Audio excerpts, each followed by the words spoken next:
నమస్తే. తెలుగు రాజ్యంకి స్వాగతం. నేను మీ సంధ్య.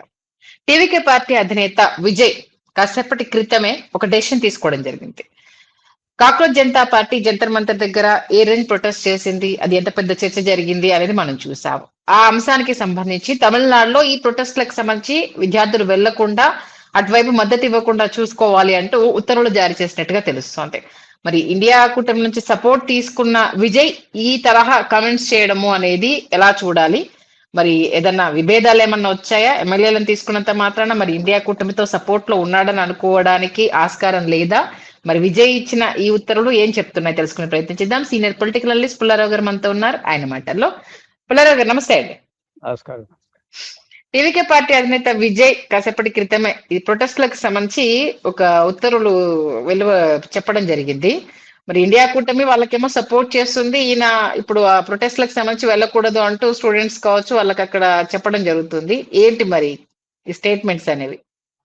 స్టేట్మెంట్స్ అంటే ఆయన నిజంగా ఈ ఉత్తరం ఇచ్చుంటే ఆయన సర్వైవల్ కి చాలా వాల్యూ ఇచ్చుకుంటున్నారని మనం భావించాం. ఓకే. ఆయన సొంత ఆత్మహత్య చేయట్లేదు, జాగ్రత్తగా ఉన్నాడు అని అనుకోవచ్చు. ఆయన రాజకీయాల్లో వచ్చింది ఇండియా కూటమి గురించి వచ్చాడా? ఆయన రాలేదే. వాళ్ళంతా ఇతన్ని ఓడించడానికి తిరిగారు, పిచ్చోడు అన్నారు, యాక్టర్ అన్నాడు, వాడి పెళ్లి మీద ఇసిరారు, అన్ని చేశారు, క్యారెక్టర్ మీద ఇసిరారు, చేశారు. అందువల్ల అతను ఇండియా కూటమిలో ఏదో రుణపడి ఉన్నాడంటే కాదు.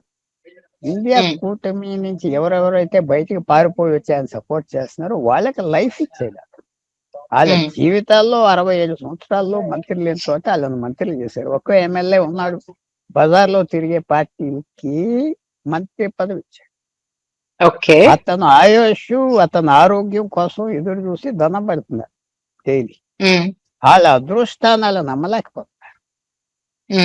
వాళ్ళ అదృష్టానికి వాళ్ళు నమ్మలేకపోతున్నారు.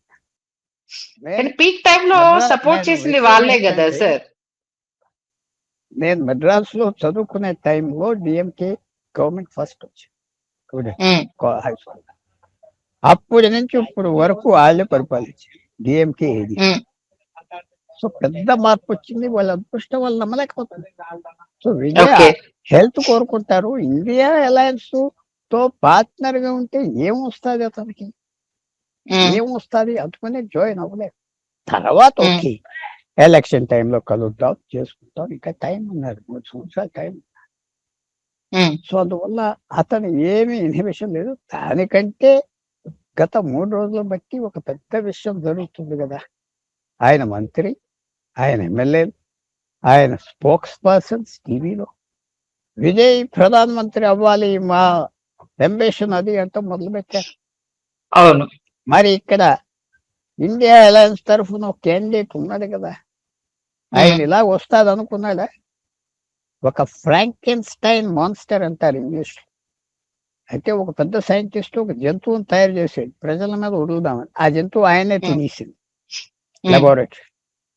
సో అలాగా ఇప్పుడు విజయ్ నాకు ప్రధానమంత్రి వద్దంటలేదే. వాళ్ళు పొగడతానక స్ట్రాటజిక్ గా మా ఊడు ప్రైమ్ మినిస్టర్ అవ్వాలి అంటున్నారు. సో ఇండియా అలయన్స్ కి పెద్ద ఇబ్బంది తీసుకొచ్చి పెట్టాడు. అంటే present cockroach Janata party corona కన్నా సపోర్ట్ ఇస్తూ ముందుకెళ్తుంది ఇండియా కూటమి. రాహుల్ గాంధీ కొంత ఈ సమస్యను అడ్రస్ చేస్తూ వెళ్తున్నారు. ఇప్పుడు తమిళనాడులో విజయ్ ఈ డెసిషన్ తీసుకోవడము యూత్ కి సంబంధించి అని అంటే అటు వ్యతిరేకత వ్యక్తమయ్యే అవకాశం లేదంటారా? ఏం లేదు. తర్వాత ఇండియా అలయన్స్ కాంగ్రెస్ పార్టీ ఎక్కడ సపోర్ట్ చేసింది? కాక్రోచ్ జనతా పార్టీ వాళ్ళ పేరు ఎత్తలేదే ఈవేళ వరకు. పేరే ఎత్తలేదు. యువకులు టీ షర్ట్స్ అవన్నీ అంటున్నారు కానీ అనలేదే, ఎక్కడ అనలేదే. వాళ్ళకి ఉన్న ఫిలాసఫీ ఏంటంటే ఈ పాత వాళ్ళందరినీ తీసేయాలి, అందరిని తీసేయాలి, వీడు ఒక్కడే ఎక్సెప్షన్ అని ఎక్కడంటారు. సో అది విజయ్ ఇంట్రెస్టింగ్ గా మీరు చెప్పారు కాబట్టి నేను స్పెక్యులేట్ చేస్తున్నా. అతను ఎందుకు అన్నాడు, నేనే యూత్ కదా, నేనే జల్దీ కదా, నాకే ఓటర్లు కదా ఆయన అనుకుంటున్నాడు. ఇంకోడెవడు అని ఆయన చెప్పేది ఆయనే యువకుడు కదా, ఆయనే యూత్ లీడర్ కదా, ఆయనే జెన్జీ. తీసుకొచ్చారు నా అధికారంలో, ఇంకెవరు ఏంటి అని ఆయన అంటున్నాడు. ఉమ్. సో అందువల్ల ఇది చాలా ఇంట్రెస్టింగ్ అని చెప్పి, చాలా అంటే interest. ఇప్పుడు బీజేపీకి దగ్గర అవడం కోసము ఎందుకంటే నీట్ ని రద్దు చేయాలని మొదట వాయిస్ వినిపించిందే విజయ్ గారు కదా. కాబట్టి ఇప్పుడు ఆ నీట్ కి సంబంధించే ఆ ప్రొటెస్ట్లు జరుగుతున్నప్పుడు యూత్ అటువైపు వెళ్ళకూడదు అంటూ ఆయన ఆపే ప్రయత్నం చేస్తే ఎంతవరకు ఆగే సిచ్యువేషన్స్ ఉంటాయి? దాన్ని వేరే రకంగా ప్రొజెక్ట్ చేసే సిచ్యువేషన్ లేదంటారా? ఒకటి నీట్ అనేది ఆయన మొదట ముఖ్యమంత్రి కాదు, డిఎంకే కూడా అన్నారు, ఈడిఎంకే అన్నారు. ఉమ్, ఈయన కూడా ఆ పాఠమే పాడుతున్నారు, ఆ పాటే పాడుతున్నారు, కొత్తగా ఏమన్నా ఉమ్, ఉమ్, ఇలాగా కాంగ్రెస్ జనతా పార్టీ వెనకాల వెళ్ళొద్దు అన్నదని మనం కన్ఫర్మ్ చేసుకుంటే మనం ఉమ్. ఆలోచించవచ్చు. అని ఉంటాడా, ఓకే. అది ఉండొచ్చు. ఇక నాకు గొడవలు ఎందుకని, నేను అన్ని చేస్తున్నాను కదా అని కాన్ఫిడెన్స్తో అని ఉండవచ్చు. కానీ అది ఇండియా అలయన్స్ మీద ఏమో పెద్ద మర్యాద మమకారం ఉంది ఏమి లేదు. ఉమ్, నాకే ప్రధానమంత్రి కావాలన్న వ్యక్తి ఇంకేంటి వాళ్ళకి, ఉమ్, ఆయన ఇప్పటి వరకు నాకు అక్కర్లేదు, నేను చాలా నాకు అనుభవం లేదు, పెద్దలు ఉన్నారు ఇండియా అలయన్స్ లో, ఏం అనలేదు కదా. సో ఎంత ఛాలెంజ్ అయిపోయాడు వాడు ఇండియా అలయన్స్ కి. ఓకే. నిజంగా ఆయన నాకు ప్రధానమంత్రి కావాలి అంటే చాలా మంచి క్యాండిడేట్ ఆపోజిషన్. ఉమ్, ఉమ్, పాత బ్యాగేజ్ ఏం లేదు, కొంచెం సీజన్డ్ మ్యాన్ లాగా ఉన్నాడు, యాక్టరు, అన్ని పట్లు తెలుసు. కొద్దిగా యూత్కి ఆయన లైఫ్ స్టైల్ ఆయన వ్యవహారం appealing గా ఉంటుంది. ఉమ్, ఇంకా జేబులు నిలుపుకోవట్లేదు, పూర్తిగా డబ్బులు తినేసి అది చేయటం లేదు. వాళ్ళ బంధువుల్ని పిల్లల్ని తీసుకొచ్చి అందరి నెత్తి మీద పెడతలేదు ఉమ్. వాళ్ళ పదవులు ఇమ్మని. ఒక ఆయన లైఫ్ లో చాలా మంది అది కాంప్లికేటెడ్ అంటారు, కానీ నేను కాంప్లికేటెడ్ కాదు. ఓకే. ఆయన సొంత లైఫ్ లో ఉన్న ఇష్యూస్. సో అవన్నీ ఉండగా మనం కన్ఫర్మ్ చేసుకోవాల్సింది, నేనే ప్రధానమంత్రిగా ఉంటానంటే ఇండియా అలయన్స్ కి అసలు నిద్ర పట్టదు. ఇంకా అంతే కదా. ఇది ఎక్కడి నుంచి తయారు చేసాం, ఎలా ఉమ్, వచ్చాడు, అట్రాక్టివ్ ఫిగర్. ఆయన అలయన్స్ క్యాండిడేట్ అయితే బీజేపీకి డేంజర్. ఆయన డిక్లేర్ చేశారు బీజేపీకి, కానీ డిక్లేర్ చేస్తారా, చచ్చినా చేయరు, అందుకనే పాలైపోతారు. కొత్త మొహం కావాలి, కొత్త మొహాలు కావాలి, ఓకే. కొత్త అంటే ఫేస్ నార్మల్ కావాలి. గా ఒక్కరిద్దరు ఎమ్మెల్యేలు ఇప్పుడు పక్కకు తప్పుకున్న టీవీకే మళ్ళీ సందిగ్ధంలో పడే అవకాశం ఉంటుంది కదా. మరి అంత డేర్ స్టేట్మెంట్ ఇవ్వడం అని అంటే ఎలా చూస్తారు? కాన్ఫిడెంట్ గా ఉన్నారు. 5-6 ఏడీఎంకే ఎమ్మెల్యేలు రిజైన్ చేశారు. ఉమ్, ఆయన పిలిస్తే ఒకే తప్పు చేశాడు, క్యాబినెట్ ఫుల్ గా ఫిల్అప్ చేసుకున్నాడు, అది తప్పు. ఉమ్. ఓ ఓకే. 10 ఖాళీలు ఖాళీ ఉంచుకోవాల్సింది. ఉమ్, 10 ఖాళీలు ఉంచుకుని ఉంటే మొత్తం ఏడీఎంకే కొట్టు మూసేసి వెళ్ళిపోతుంది. ఓకే. ఏంటి వీడు పళనిస్వామి వెనకాల వెళ్ళేది ఏంటి, వాడు ఏం పెడతాడు, 10 సంవత్సరాలు అయిపోయి ఉమ్, వెళ్ళిపోతాడు. సో ఆయనకి ఆ డేంజర్ ఏం లేదు. చాలా క్లవర్ గా ఓకే. 5గురితో రిజైన్ చేయించాడు. ఆ బై ఎలక్షన్స్ లో 5గురు గెలిస్తే అతనికి ఇంకెవరు అక్కర్లేదు. Okay. So interesting personality. Um, నేను చాలా చోట్ల ఆయన ఒపోజ్ చేస్తూ ఉంటా నేషనల్ టీవీ మీద, కొన్ని ఉమ్, కారణాలకి, ఏం పెద్ద సెల్ఫిష్ కారణాలు కాదు, కారణాలకి. ఉమ్. బట్ అతను ఫూల్ అని ఎందుకు అనుకోవాలి, స్పెక్టాక్యులర్ విక్టరీ గెలిచేది కదా, ఖచ్చితంగా. స్పెక్టాక్యులర్ విక్టరీ గెలిచేది కదా. అందువల్ల ఇంకా నీతులు ఏం చెప్పట్లేదు కదా, ఉమ్. కేజ్రీవాల్ అంటే అతి నీతులు చెప్పిపోయాడు, చెప్పట్లేదు. Um, so interesting, um. Let us watch him. ఆయన ఏం చేస్తున్నాడో చూద్దాం. ఇప్పుడు ఛాలెంజ్ గా ఓకే. వస్తాడా, ఇంకా అతన్ని ఇండియా అలయన్స్ లో ట్రబుల్ చేయాలంటే చాలా మంది ఆయన ప్రధానమంత్రిగా బాగుంటాడంటే ఫినిష్ అయిపోతాడు. ఓకే. నార్మల్ గా ఇప్పుడు అంటే తమిళనాడు మీడియాలో కొంత ఎలిగేషన్ ఏం చేస్తున్నారంటే ఇంకా విజయ్ హీరోటిక్ గానే ఉన్నారు కానీ సీఎం లుక్ లోకి రాలేకపోతున్నారు, ఇంకా ఆయన హీరోటిక్ బిహేవియర్ లానే కనిపిస్తుంటూ కొన్ని కథనాలను స్ప్రెడ్ చేస్తూ ఉన్నారు.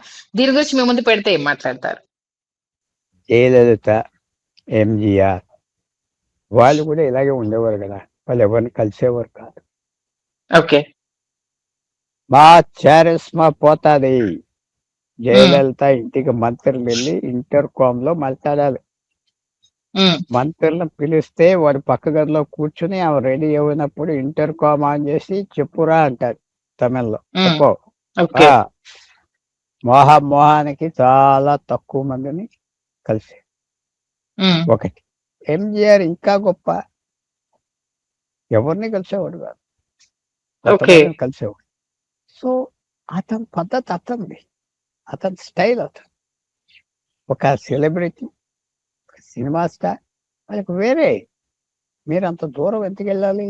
మమతా బెనర్జీ బెంగాల్లో ఒకే ఒక పాలిటీషియన్ భారతదేశంలో ఆడోళ్ళకి టికెట్లు ఇచ్చి సక్సెస్ఫుల్ లేడీస్ అంటున్నా, యాక్ట్రెసెస్, రైటర్స్, మ్యూజిషియన్స్ టికెట్లు ఇచ్చి ఎంపీలు ఎమ్మెల్యే చేశారు.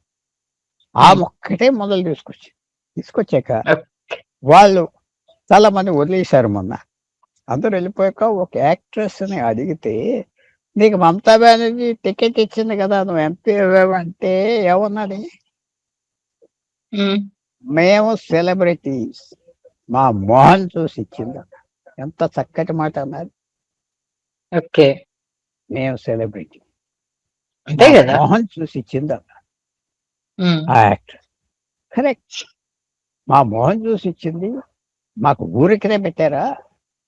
మేము ప్రజల్లోకి వెళ్ళి కనపడితే లొంగేవారు. కరెక్ట్. సో ఇది విజయ్ ఇస్ అ సెలబ్రిటీ. అతన్ని మన లెక్కలు వేసుకుని మీకు నాకు కనపడే రాజకీయ నాయకులు వాళ్ళు తెలివితేటలు, వాళ్ళు డప్పాలు, వాళ్ళు డబ్బులు వేసుకుంటే కరెక్ట్ కాదు. Let us view him separately. Let us wait. చివరిగా కమింగ్ డేస్ లో విజయ్ గారి మార్క్ రాజకీయం అంటే ఎలా ఉంటుందని ఒక 1 minute లో చెప్పాలంటే ఏం చెప్తారు? ఏమంటారండి? కమింగ్ డేస్ లో విజయ్ గారి పాలనకు సంబంధించి తన మార్క్ ఏ విధంగా? ఇప్పుడు వరకు ఆయన మీద వచ్చింది ఏంటంటే కరప్షన్ తగ్గించాడు, మంత్రులు డబ్బులు తీసుకోవట్లేదు, ఫైల్స్ మూవ్మెంట్ జరుగుతున్నాయి, ఆఫీసర్లు ఉత్తరాలకు జవాబు చేస్తున్నారు, కొత్తగా కనపడుతుంది. అది ఎంతవరకు మెయింటైన్ చేసుకుంటారు చూడాలి, ఎంతవరకు చేయగలరు. ఆయన చిన్న ఏంటంటే అడ్వాంటేజ్ ఒకటి ఉన్నది, తమిళనాడు అడ్మినిస్ట్రేషన్ ఫ్రీ హ్యాండ్ ఇస్తే అన్ని చేయగలరు, చాలా బెస్ట్ అడ్మినిస్ట్రేటర్. సో చూడాలి. ఇప్పుడు వరకు ఒపీనియన్ ఫార్మ్ చేసుకునే సిచ్యువేషన్ రాలేదు, ఇంకా మనం ఆగా. Okay, thank you so much sir. చాలా డీటెయిల్ గా చెప్పేశారు, చాలా ఇన్ఫర్మేషన్ ఇచ్చారు. Thank you so much.